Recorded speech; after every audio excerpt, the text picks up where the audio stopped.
You've reached HME Technologies. We're sorry we missed your call. Please leave your name, number, and a brief message, and someone will get back to you as soon as possible. I wrote that greeting. I recorded it 3 times to get that tone right. And I'm going to bet money that not one person has ever heard the end of it, because the average caller has already made up their mind by the word sorry. And that's the thing about business voicemail. It just sits there sounding very professional, doing absolutely nothing. You come off of a job at about 6 p.m. and you have 4 missed calls and 1 message. You ring that one person back and they've already booked someone else. So I pulled it out, the whole thing gone. And what I put in its place is what this video is all about, including the part that everyone skips, which is what happens on the switchover day when you're staring at your old existing phone number, wondering if you are about to break it. And a quick disclosure first, Nextiva sponsored this video. They make XBert. It's an AI receptionist, and it's the thing that went into the slot where my voicemail used to be. I set it up myself on a live business on camera, so what you are about to watch includes all the rough edges. All right, so what does voicemail actually do to a lead? I'm going to put 3 numbers on this because I want you to see why the voicemail box is worse than it feels. CallRail surveyed 1,000 U.S. consumers last year. 42% said they leave a voicemail when a call goes unanswered, which means roughly 58% don't. They hang up on your carefully recorded greeting and they just go do something else. Another 24% said they switch straight to an online chat instead. So a chunk of the people who do still want you are now sitting in a channel most small businesses don't monitor either. Second number, and I'll flag the age on this one, honestly, 411. Locals ran a study back in January of 2016 across 85 businesses in 58 industries. Only 37.8% of calls got answered by a person. Another 37.8% landed in voicemail, and 24.3% got nothing at all. No answer, no box, nothing. Small sample. And it's a decade old, so treat it as a direction rather than gospel. But every data set since points the same way.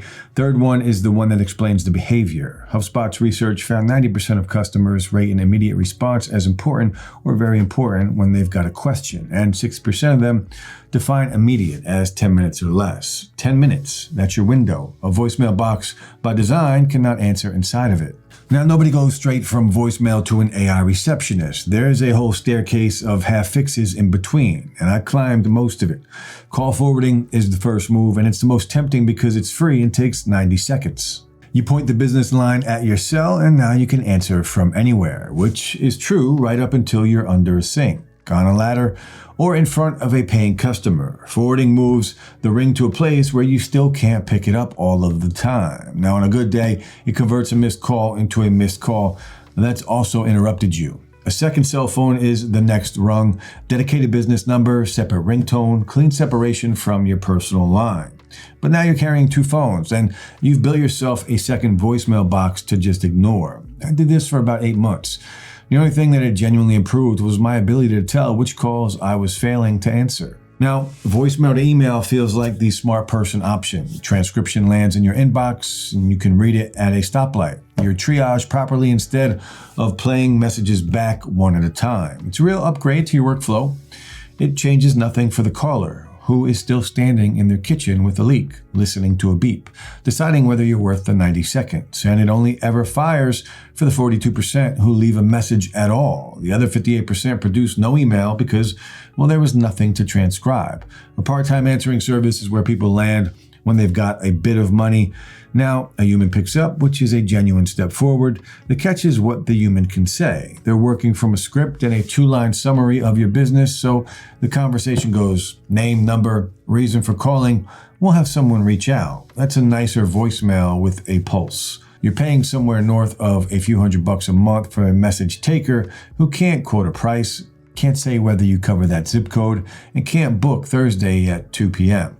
There's a pattern running through all 4. Every one of them fixes how the missed call reaches you.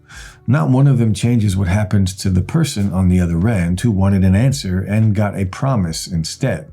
So here's exactly what I did, and the setup is genuinely the shortest part of this video. It opens with 1 box. What's your website? I typed in hmetech.com. I hit continue, and it read the site and trained itself on the services, the hours, and the tone. If you don't have a site, it's going to pull from your Google Business profile, or you can type the details in manually. After that, it does ask for the usual, the name, the email, phone, password, 30 seconds. It's not worth filming. And then it hands you the fun part, which is building everything. I called mine Nova. I dropped HME Tech in as the brand and picked a voice off of a short list that you can preview right there in the browser before you do commit. The name, the voice, the greeting, it all stays editable afterwards, so whatever you land on in that first minute isn't following you around for a year. And then you just sit back and watch it work. It takes you through what it's doing as it goes, then confetti comes across the screen and a live number staring back at you. Now, the switchover. I'm not going to lie, this was the bit that I was most nervous about. You get a fresh number the moment setup finishes. You can see it there, answering calls 24/7 from that second. And when you're happy, you point your existing number at it with call forwarding. The same feature you were already using to send calls to your cell phone, aimed at something that can hold a conversation. Customers keep dialing the number that's on your van and your invoices, and none of them know anything changed. And when you are ready to go all in, you port the number over properly. And that was the whole thing. Nothing broke. Two things: the setup timer skips, and I'll be straight about them. Texting needs your 10-digit number registered for 10DLC, which is a compliance step with a queue attached. And web chat is a line of code that you paste into your site. Both are very small jobs. Neither is instant. So what about the receptionist that's in action? A number that picks up is the easy half, so I called it myself and I recorded the whole thing. This is exactly what a customer hears. One ring. Hi, this is Nova from HME Technologies. How can I help you today? We offer strategic matching to align your brand with the perfect creators, and we have specialized services for optimizing YouTube content. Compare that to 90 seconds of hold music and a callback on Monday. And then I pushed it somewhere a script just wouldn't cover, just to see, the seams. It handled it and then walked me through the hours without missing a beat. And by the end, it had logged my details, tagged what I had asked about, and flagged a follow-up. Now, I hung up and I opened the dashboard, and this is the part that changed how I think about the whole category. So the full conversation was already sitting there as a transcript. Above it, a summary that I could read in about 10 seconds. Who called, what they wanted, and what was agreed upon. My contact details were already written into the record. The topic was tagged, and there was a next step attached. So the thing didn't just end when the call did. Set that against what voicemail hands you. 40 seconds of someone saying, "Yeah, hi, it's about the, sorry, hang on, call me back." The booking piece is the one that pays for it. Connect your calendar and it books directly into an open slot on the call. The caller gets a confirmed time while they're still on the phone with the problem in front of them, which is the exact moment their intent is highest. Every hour that passes after that, well, that intent leaks. One thing that set my expectations properly: the moment Nova had a number, the dashboard rated her 38% ready and handed me a checklist. Load your products and your services, fill in the policies and FAQs, set your availability, write the rules for when she stops and hands off to a human, and then test that before you go live. And she answers from minute one. The depth comes from, that first afternoon from you. Block it out and treat it like training a new hire, because functionally that's what it is. If this is sounding like something worth trying for your own business, there is a link to Nextiva in the description below. It is a sponsored link, so using it costs you nothing and does help support the channel. All right, let's talk price. $99 a month covers 100 AI conversations, no contract, and there's a 14-day free trial on the sign-up flow so you can hear it on your own business before you pay anything. Now, it is worth knowing what counts as a conversation because the definition is friendlier than it sounds. A call has to run past 30 seconds, or a text thread has to draw 3 or more replies out of the AI. Missed dials, wrong numbers, spam, one-line chats, none of that touches your allowance. So run your own volume. 100 real conversations at $99 is $1 each. Overage is 99 cents, so 250 conversations is around $248. 500 puts you near $495, under roughly $150 a month. This is comfortably the cheapest way to get a phone answered properly.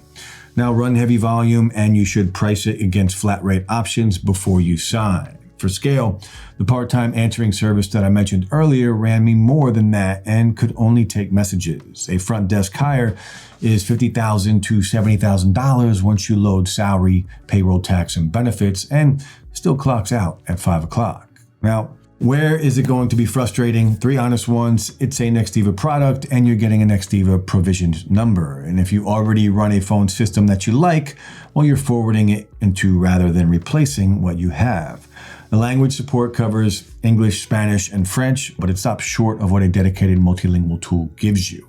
If half your customers call in a different language, check that before you commit. And unusual, multi-layered questions, it can fall back to scripted answers. Your handoff rules are what catch that, which is exactly why the setup checklist asks you to write them. Now, the voicemail box was the last piece of my setup that existed purely because it always had. It never booked a job, never answered a question, and it never once told me about the 58% of callers who hung up without leaving anything behind. XBert is what I put in that slot.